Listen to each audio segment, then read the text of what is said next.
Hello, the Pioneer viewers. We continue to convey to you the details of Russia-Ukraine war on our agenda. As you know, the war continues, and the activity on the front line shows that the parties will make new moves. In the war, which is about to fill its second year, the Ukrainian army and the Russian army have had bloody clashes in many regions. Both sides have suffered significant losses in the clashes, which are still intense in certain parts of the front. In the times of war, it is very important for states to be able to quickly compensate for the losses suffered. The Ukrainian army, which has been targeting Russia's logistics and strategic points since the first days of the war, continues to fight faithfully to its plan. Local sources report that Russian troops are experiencing problems such as communications and transportation in certain parts of the front. Kiev seems determined not to stop fighting until the occupied Ukrainian territories are cleared of Russians. The recent developments in Russian-Ukrainian war, which has been on the war agenda after Russia's full-scale invasion attempt, shows that Russia is experiencing stressful days. The Ukrainian army's operations against Russian troops in both offensive and defensive positions are successfully concluding. The balance sheet that emerged after the successful operations of the Ukrainian army seems problematic for Russia. According to the data released by the Ukrainian army in the past days, the losses of the Russian army in one day reached a high level, and the Russian troops, unable to resist the Ukrainian attacks, suffered significant losses on the same day. In addition, the statements made by the United Nations was another matter of curiosity. The issues of investigations in crimes and human rights violations committed by Russia during the war come to the agenda. This issue, which as international systems attaches importance to, may lead to new sanctions against Russia. Now, if you are ready, let's analyze the latest developments together. As the Pioneer, we continue to report on Russia-Ukraine war. Don't forget to subscribe to our channel and turn on notifications so that you don't miss our daily map reports and reports on the agenda. I also read all your comments on our videos. Please continue to share your ideas about our content in the comments with us. Tell us in the comments what content you would like to see on the Pioneer channel. Let's start if you are ready, the Pioneer reports. Recently, the daily war data published by the Kiev army attracted a lot of attention. Since the first days of the war, the Kiev government has been following a policy of open communication. In accordance with this policy, data about the war is made public. The latest statements revealed an important success of the Ukrainian army. This statement, which released thousands of people in a short time, was commented by many people on social media. In a statement made by the General Staff of the Armed Forces of Ukraine, the operation against Russian troops was discussed. According to the statement, Russian troops lost 41 artillery systems and a total of 35 armored combat vehicles in one day against the Ukrainian attacks. And the successful statistics obtained by the Ukrainian army was a motivation for the Kiev authorities. Many weapons and ammunition were destroyed in the ongoing war between Russia and Ukraine. At this point, the method followed by the Ukrainian army was quite remarkable. The Ukrainian army perceives the expensive and effective weapons of the Russian army as strategic targets. Expensive equipments perceived as strategic targets are primarily hit in attacks. The data shared by the Ukrainian army makes it easier to comment on the war. The Russian army has suffered huge losses on the front line in recent days.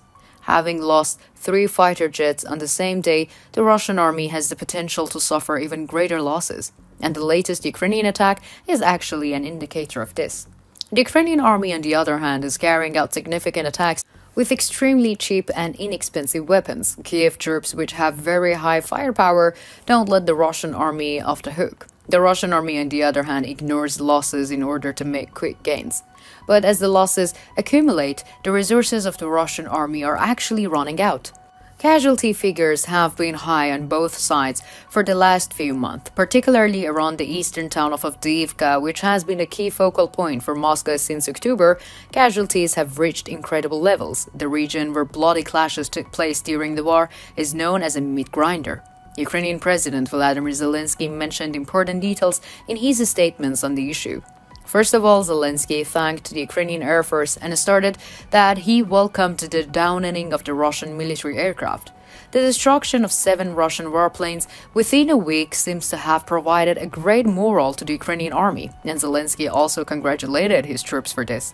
Yuri Hunt, the spokesman for the Ukrainian Air Defense and Forces, also commented on the events of recent days. Speaking on national television, Hunt reported that Russia's recent losses have caused a change of plan. According to Ihan's statements, Russian warplanes can no longer get close to the Ukrainian troops. Such a war process is taking place in the north, south, and east. The Ukrainian commander said that the Russian troops cannot act as boldly as before and that the Ukrainian air defense units are on the alert. The Ukrainian army, which continues its reconnaissance and interception activities against the Russian troops, continues to play its plan, having successfully driven away the Russian troops in the Crimea region and neutralized the Russian navy in the Black Sea. The Ukrainian army is moving forward to pursuit of the new targets. While the war continues on the front line, another development came from the United Nations officials. United Nations official Turk touched upon the important issues with his statements the other day. UN High Commissioner for Human Rights Volker Turk renewed his call for the Moscows to stop the war immediately, saying that the damage caused by the war will be felt for the generations. The war that now is its second year has taken a treble human cost, he said. The United Nations official said that his steps must be taken to ensure accountability to the victims. He called for comprehensive and independent investigations into all violations in the war, a point that has attracted the attention of the international community. Military analysts and regional experts are doing a lot of analysis and researches on the war. For these reasons, the issues raised by the UN officials are of a great importance. More serious steps are expected in the coming days.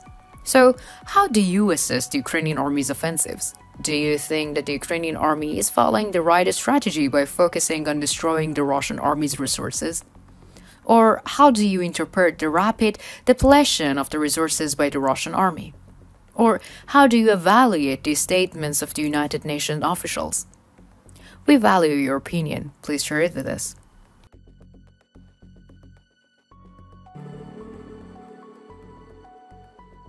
Кстати говоря, если сейчас мне в голову пришло по этим погромам, они в основном тут происходили в